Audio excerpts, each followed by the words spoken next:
আচ্ছা, বাইপার্টাইট গ্রাফের আরেকটা ক্লাসিফিকেশন আছে যেটাকে বলা হয় কমপ্লিট বাইপার্টাইট গ্রাফ। তো এই ক্ষেত্রে আমরা আগে জেনেছি কমপ্লিট গ্রাফ বলতে কি বোঝায়। কমপ্লিট গ্রাফ বলতে আমরা দেখেছিলাম যে প্রত্যেকটা ভার্টেক্স অন্য আরও যতগুলো ভার্টেক্স আছে তার সবগুলোর সাথেই কানেক্টেড। তো এই বৈশিষ্ট্যটা তো থাকবেই, তার পাশাপাশি একটা বাইপার্টাইট গ্রাফের বৈশিষ্ট্যও থাকবে। তো সেক্ষেত্রে আমরা যদি এরকম একটা গ্রাফ আঁকার চেষ্টা করি, ধরো 3টা ভার্টেক্স বাম দিকে আছে আর ডান দিকে 2টা ভার্টেক্স আছে, তো সেক্ষেত্রে এরকম কানেকশন থাকতে পারতো আমাদের বাইপার্টাইট গ্রাফে।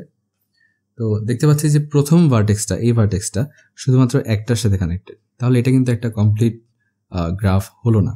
সো কমপ্লিট গ্রাফের বৈশিষ্ট্য কি ছিল? প্রত্যেকটা এলিমেন্ট, প্রত্যেকটা ভার্টেক্স অন্য আরও ভার্টেক্স যতগুলো আছে সেগুলোর সাথে কানেক্টেড থাকবে। তো এখানে এই ভার্টেক্সটা এটার সাথে কানেকশন থাকবে অ্যান্ড এটার সাথে কানেক্টেড থাকবে। এটা দেখতে পাচ্ছি, হ্যাঁ 2টা করেই আছে, 2টা কানেকশনই আছে। এটার ক্ষেত্রে শুধুমাত্র এখানে আছে, সো এখানে একটা কানেকশন লাগবে। সো এটাকে আমরা কমপ্লিট বাইপার্টাইট গ্রাফ বলতে পারি। এখন বলতে পারি কমপ্লিট গ্রাফের বৈশিষ্ট্য হচ্ছে প্রত্যেকটা ভার্টেক্স অন্য ভার্টেক্সের সাথে যুক্ত থাকবে। সো এখানে কানেকশন আছে বাট এখানে নাই কেন? এখানে নেই কারণ এটা একটা বাইপার্টাইট গ্রাফ। সিম্পল। বাইপার্টাইট গ্রাফের ক্ষেত্রে আমরা জেনেছিলাম বৈশিষ্ট্য হচ্ছে যে কোনো একটা সেটের মধ্যে ইন্টারনাল কোনো কানেকশন থাকবে না, এই সেটের মধ্যে ইন্টারনাল কোনো কানেকশন থাকতে পারবে না।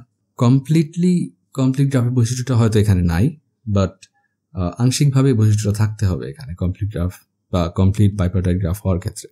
কমপ্লিট বাইপার্টাইট গ্রাফ হওয়ার ক্ষেত্রে বাইপার্টাইট গ্রাফের সমস্ত বৈশিষ্ট্য এখানে থাকবে, মানে 2টা পার্টিশন থাকবে এবং ইন্টারনাল কোনো কানেকশন থাকবে না সেটের মধ্যে, এবং তার পাশাপাশি কমপ্লিট গ্রাফেরও একটা বৈশিষ্ট্য থাকবে যেটা কিনা একটা সেটের প্রত্যেকটা ভার্টেক্স অপর সেটের অন্য প্রত্যেকটা ভার্টেক্সের সাথে কানেক্টেড থাকবে।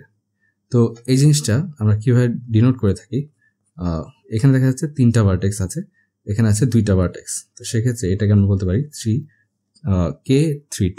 সো এখানে 2টা ভার্টেক্স না থেকে এখানে আরেকটা ভার্টেক্স থাকতে পারতো, তো সেক্ষেত্রে এখানে আরেকটা নতুন করে কানেকশন হতো, এখান থেকে আরেকটা কানেকশন আসতো, এখান থেকে একটা কানেকশন আসতো। সো সেক্ষেত্রে এখানে 3টা সেট হতো। তো সেক্ষেত্রে এখানে এটাকে বলা হতো K33, বা এখানে কমা দিতে হবে K3,3 অথবা K3,2। সো পরীক্ষায় হচ্ছে কমপ্লিট বাইপার্টাইট গ্রাফ না বলে দিতে পারে, প্রশ্নে বলতে পারে যে K32, এটা দিয়ে প্রশ্ন করতে পারে। সো এই ডিনোশনগুলা একটু মনে রাখবা, এই কীভাবে ডিনোট করতে হয় কমপ্লিট বাইপার্টাইট গ্রাফ, তারপর বাইপার্টাইট গ্রাফ কীভাবে ডিনোট করতে হয়, সাইকেল গ্রাফ কীভাবে ডিনোট করতে হয়, এগুলো একটু খেয়াল রাখবা।